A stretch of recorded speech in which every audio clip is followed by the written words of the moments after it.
कैसे हुई इंडिया शब्द की उत्पत्ति, कैसे पड़ा हिंदुस्तान का नाम भारत और इंडिया। आपको बता दें कि संविधान में इंडिया शब्द हटाने को लेकर याचिकाकर्ता ने सुप्रीम कोर्ट से गुहार लगाते हुए कहा है कि इंडिया शब्द भारत की गुलामी का प्रतीक है और इसे हटाया जाना चाहिए।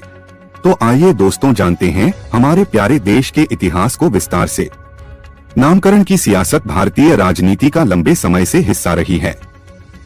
इतिहास, राजनीति और पुरातत्व इतिहास की दुनिया के विवादित, लोकप्रिय और अक्सर किसी सभ्यता विशेष को इंगित करने वाले नाम राजनीतिक विवादों का कारण बने हैं।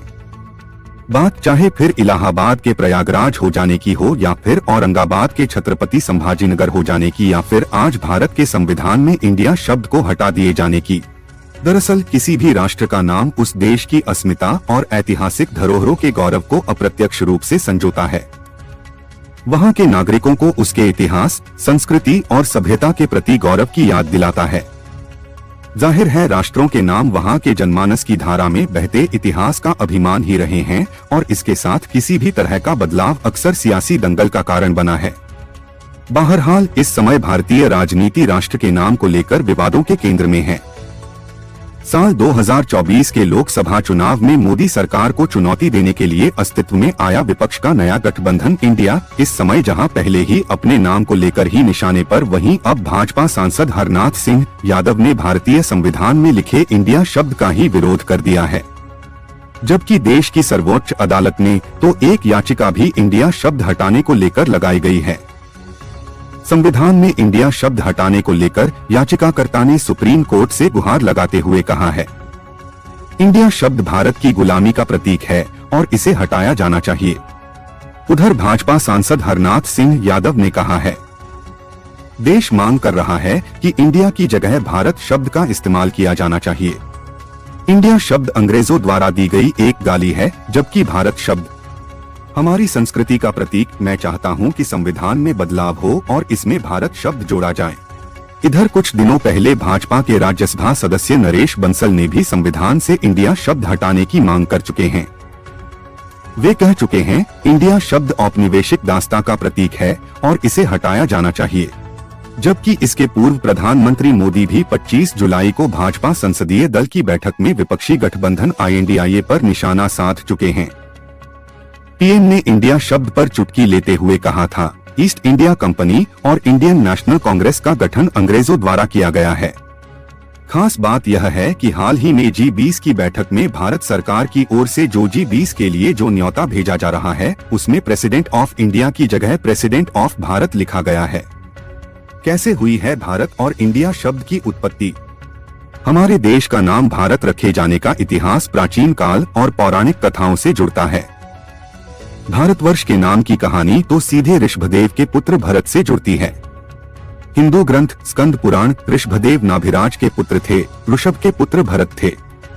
इधर कई और पुराण भी कहते हैं कि नाभिराज के पुत्र भगवान ऋषभदेव रहे और उनके बेटे रहे भरत। वे चक्रवर्ती थे और उनका साम्राज्य चहुं दिशाओं में फैला था और उनके नाम पर ही हमारे देश का नाम भारतवर्ष पड़ा। यह वह कालखंड था जब भारत को भारतवर्ष, जम्बूद्वीप, भारतखंड, आर्यावर्त, हिंदुस्तान, हिंद, अलहिंद, ग्यागर, फग्युल, तियानजू, कोडू जैसे कई दूसरे नामों से भी पुकारा जाता रहा। इधर इतिहासकारों के अनुसार मध्यकाल में जब भारत पर तुर्क और ईरानी आए तो उन्होंने सिंधु घाटी में प्रवेश किया। वे स का उच्चारण ह किया करते थे और इस तरह सिंधु को उन्होंने हिंदू के रूप में पुकारा और आगे इस राष्ट्र का नाम हिंदुस्तान हो गया। यहाँ तर्क यही था कि भारत में रहने वाले रहवासियों को उन्होंने हिंदू कहा और इस स्थान को हिंदुस्तान कहा।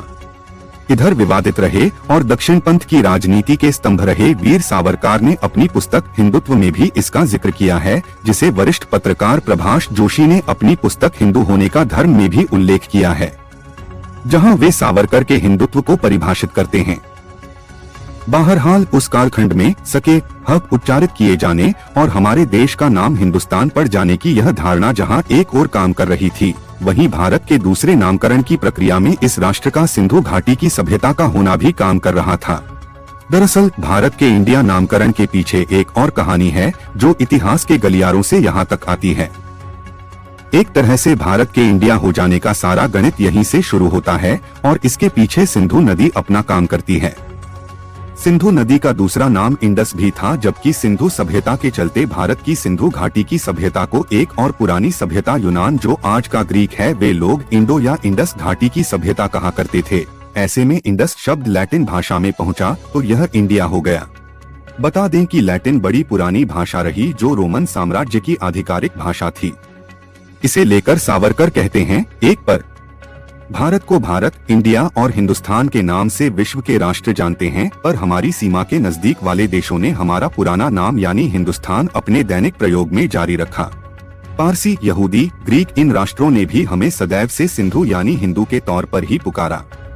इधर अंग्रेजों के आगमन के साथ ही उस समय हिंदुस्तान के रूप में चर्चित हमारा देश इंडस वैली यानी कि सिंधु घाटी की सभ्यता के रूप में भी पहचाना जाता रहा। ऐसे में अंग्रेजों ने इसे इंडस वैली के लिए लैटिन में प्रयोग होने वाले इंडिया को ही हमारे देश का नाम दे दिया और ऐसे ही हमारे देश का नाम पड़ा इंडिया। आइए अब बात जरा संविधान के दायरे और आईने में करें तो संविधान बनने की प्रक्रिया जहां लंबी थी वहीं यह कई तरह के मतभेदों के बीच चलती रही। जाहिर था जब राष्ट्र के नाम की बात आई हो वह भी कोई कम सरल कार्य नहीं था। संविधान सभा में भारत के नामकरण को लेकर बहस का लंबा दौर चला।